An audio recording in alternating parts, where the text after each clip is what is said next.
Welcome back दोस्तों, एक बार फिर से आपका स्वागत है हमारे यूट्यूब चैनल एनसी कैंपस में। दोस्तों, आज एक बहुत ही ज्वलंत मुद्दा, एक ज्वलंत टॉपिक है। इस समय हमारी राजनीतिक परिस्थिति में सटीक बैठता है एक मुहावरा है, जिसकी लाठी उसी की भैंस। जी हाँ, बिहार की राजनीति में इस समय लोजपा, लोक जनशक्ति पार्टी के जो मुखिया हुआ करते थे रामविलास पासवान, उनके निधन के बाद कुछ ही दिन बीते थे कि पार्टी में फूट पड़ गई। उनके बेटे थे चिराग पासवान, और घर के जो कहा जाता था कि रामविलास पासवान और चिराग पासवान को राजनीतिक मौसम वैज्ञानिक की संज्ञा दी जाती थी, और घर के ही मौसम विज्ञान को नहीं समझ पाए चिराग, और चिराग तले अंधेरा हो गया। जी हाँ दोस्तों, दल बदल कानून की हम लोग बात करेंगे। भारतीय राजनीति में ऐसे वाकई हमेशा दिखाई देते रहते हैं, क्योंकि हाल ही में गोवा में, कर्नाटक में, उत्तराखंड और महाराष्ट्र जैसे कई राज्यों में ऐसा देखने को मिला, जबकि हमारे भारत में जो भी जनप्रतिनिधि जो चुने जाते हैं, जिनको देश की जनता चुन करके संसद या विधानसभा में भेजती है, वह ऐसा परिस्थिति हमेशा उत्पन्न करते रहते हैं। और राजनीतिक जो सरकार, जो सत्ता में बैठी हुई सरकार होती है, उसको हमेशा कुछ न कुछ टेंशन पैदा करते रहते हैं, यानी कहा जाए कि राजनीतिक अस्थिरता पैदा करते हैं। इसी एक ऐसा ही वाक़या था जब एक मुहावरा बहुत ही हमारे देश में प्रचलित है, आया राम गया राम। जी हाँ, हरियाणा में 1964 के दशक में एक ऐसे ही नेता हुआ करते थे जिनका नाम था गयालाल ने एक ही दिन में 3 बार अपनी पार्टी बदली, दल बदल किया। इसको देख करके जो उस समय के तत्कालीन प्रधानमंत्री हुआ करते थे, जो पंडित जवाहरलाल नेहरू, कांग्रेस की सरकार हर जगह उस समय केंद्र में कांग्रेस की सरकार हुआ करती थी, और 7 राज्यों में कांग्रेस चुनाव हार चुकी थी। इसी को देखते हुए 1985 में तत्कालीन प्रधानमंत्री राजीव गांधी ने दल बदल कानून लाया, और 52वें संविधान संशोधन हुआ। 52वां संविधान संशोधन करके 10वीं अनुसूची को हमारे भारतीय संविधान में जोड़ा गया।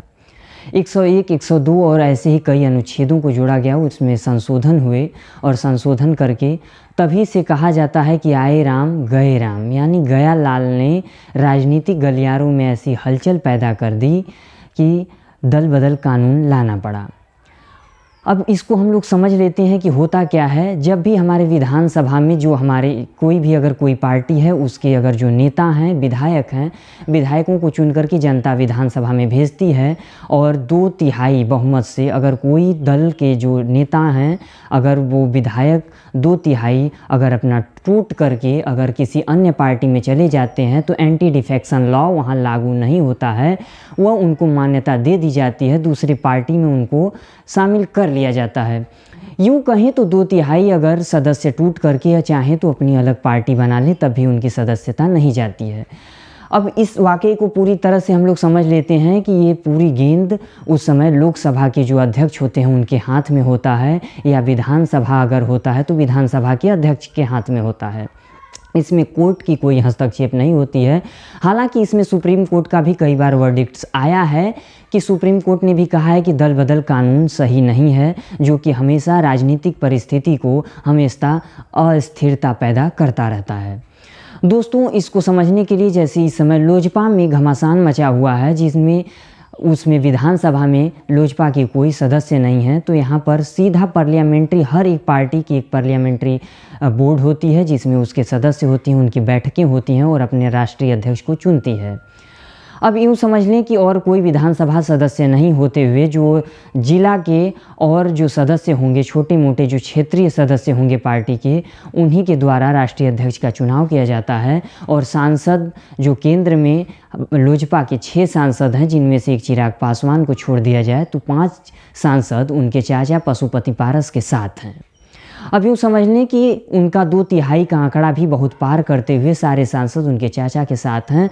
तो इस स्थिति में चिराग पासवान के सामने एक ही विकल्प बचता है कि अपनी पार्टी को न टूटने देना, और पार्टी को बचा लेने में उनकी काबिलियत यही सिद्ध होती है कि वो अपने आप को भी उनका लीडरशिप मान लें और उस पार्टी में वह रह जाएं।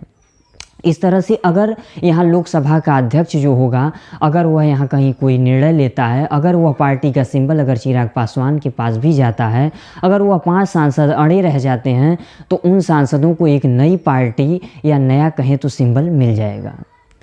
इस तरह से अगर चिराग पासवान को अपनी पार्टी बचानी हो, अपने पिता के खून पसीने से सींची हुई उस पार्टी को आगे लेकर के जाना हो और आगे मौका देख करके पार्टी का आगे कमान संभालने की उनको जिम्मेदारी मिल पाने की या ले लेने की जिम्मेवारी अगर उनको संभालनी हो, तो पार्टी को बचाने के लिए उनको लीडरशिप अपने चाचा की थाम लेनी चाहिए। अब तो ये आने वाला वक्त ही तय करेगा कि आखिर लोजपा की पार्टी की राष्ट्रीय अध्यक्ष किसको चुना जाएगा और पार्टी का राष्ट्रीय अध्यक्ष किसको बनाया जाता है। अब यह 4 दिनों के बाद हमारे देश के लोकसभा अध्यक्ष उसका निर्णय लेंगे, क्योंकि गेंद उन्हीं के पाले में है।